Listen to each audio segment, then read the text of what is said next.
All right, so I'm going to come at you with a video on stones, trigger jobs, specifically, excuse me, for the ar-15. Somebody was talking about what's the difference between this trigger, the standard mil-spec Anderson trigger, and a trigger that I get a Wilson Combat trigger. I don't have any experience with the Wilson Combat. I do have plenty of experience with Geisley CMMG, other high-end triggers. Expensive. Let's talk about triggers. All right, so I've been working this trigger. So this is a really cheap parts kit that I got, and you can see those lines, but you see how the edges, I have them like clear up and just I don't know if you can hear. So you hear that? That's because that's actually fine, or that's actually coarse. Same thing right there, but the edges are smooth. Fingernail is just a good sensation to test, and it's really smooth. So I got it smooth across the front mostly. You can see there's still some in the center, but see where it's polished there, the edge. Now, this trigger came out as CMMG trigger. Okay, this, see how that's bright and polished out of the package? You're paying a guy to polish this. But this trigger is also, if you look at it, see how it's rolled over at the edges? Like in this corner is rolled over. That means somebody was putting it on a buffing wheel this way. You can also see the striations are that way with the grain. Then you look at this and see how the bottom's rolled over. That's because somebody was just, they weren't trying to hit the top to roll over, because that's the important sear part. But you can tell they just polished this on a buffing wheel, which, okay, you can see the CMMG trigger as well. And this is their mil-spec trigger kit. So they go to the trouble to polish them. I mean, they're still paying some dude to stand at a polisher and polish these, right? Like, even if he polishes, I don't know, say it takes 5 minutes of trigger, you're still paying them to do, say you're paying a guy,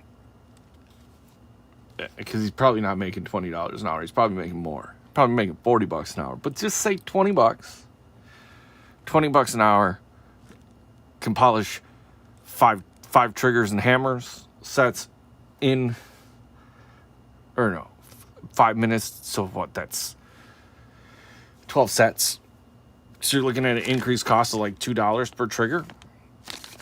Okay, you wonder why like a pack might be $1 or $2 difference. Now, hand polishing it, this is much sharper of edges if you're not rolling it over. See how the bottom is more sharp?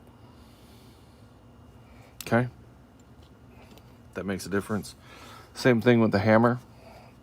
And I have been doing, I did hit the hammer with the ultrafine, but just, this is Arkansas stone. So let's talk about the stones. So that's the stoning action, just stone that. Doesn't need much on the hammer. That's a really important part. This to just work, and you can feel it smooth up.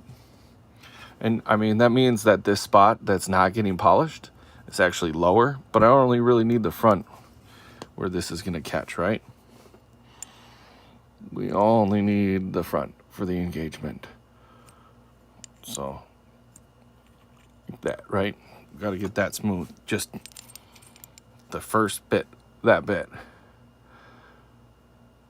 Which is why you could shorten the pull, but you get in dangerous territory, and if you bump it, it could fire. So you don't really want to shorten it. You don't want to shorten the angles or nothing. You're just smoothing it. Or at least I'm just smoothing it. Do you have different kinds of stones? Arkansas stones, India stones. India stones are synthetic.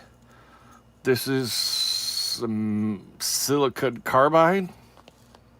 They'll be under generic stones. Like this doesn't even have a grit. Some of these synthetic stones, like these came with a knife sharpening kit. Like this can be $400. I don't really use, like, I don't know. I just kind of use by feel and how much I'm going to take off. This is a coarse. This one also is a coarse of a different brand. I think a lot of these are Norton's. Or at least that one is. What is this one? This one a Norton? It's a medium India. It just says something 304 or 324 made in the USA. So this is going to be a medium. Obviously a little bit finer than the coarse. This is a fine. They also make extra fine maybe. So your fine and your Arkansas, translucent Arkansas stone is going to be even finer than the fine India stones. You can get pretty decent with the fine India stones. These are just going to be, they're going to be super smooth.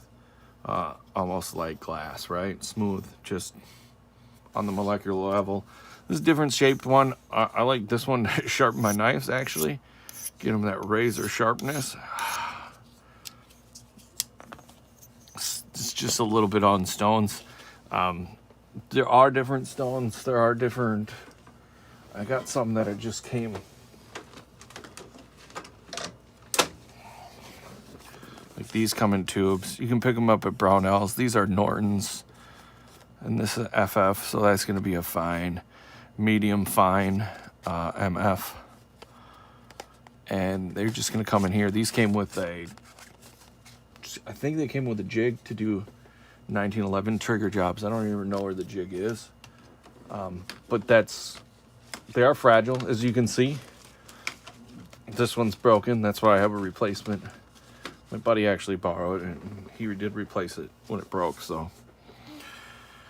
the course, you can take off a lot with these, do trigger jobs on different stuff, but realistically, you're paying more money for somebody to do this. I probably spent half an hour to smooth this trigger up, maybe more, maybe less. 15 minutes to half an hour. So if you're spending somebody in like, if you're spending a half an hour on a trigger, somebody's making $40 an hour. It's $20. Even 15 minutes, that's $10. $10 extra for a trigger.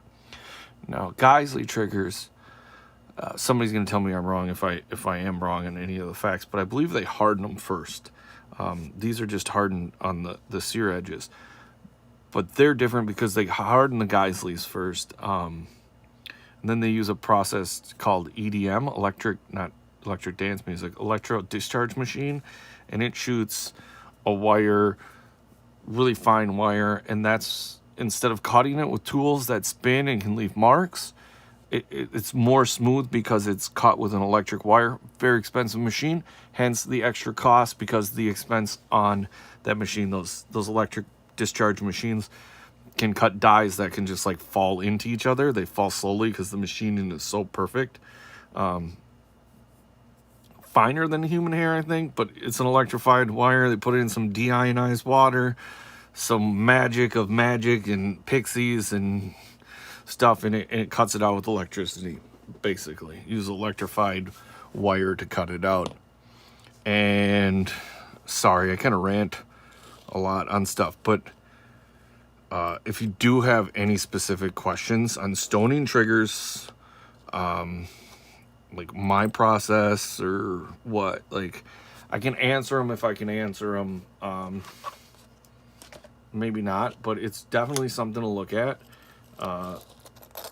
Some of these stones, especially the translucent Arkansas, can be expensive. Something like this could run you $20 to $40, maybe even $50. The bigger size stone you get, they come in different size squares as well, and rounds or whatever, different shape. These I believe are a naturally occurring stone. That's the difference. But they are, like, this is a smaller stone dimension wise than this one. And I've bought these used, and these, like, eBay is a good source to try to find them. Now y'all gonna be competing with me on Arkansas stones on eBay, but that's, and obviously you can buy them new from like Brownells. I think I did get some of these sets. Definitely the trigger jig I got from Brownells, and that's a little bit on trigger stones and how to stone a trigger. Thanks for watching, guys.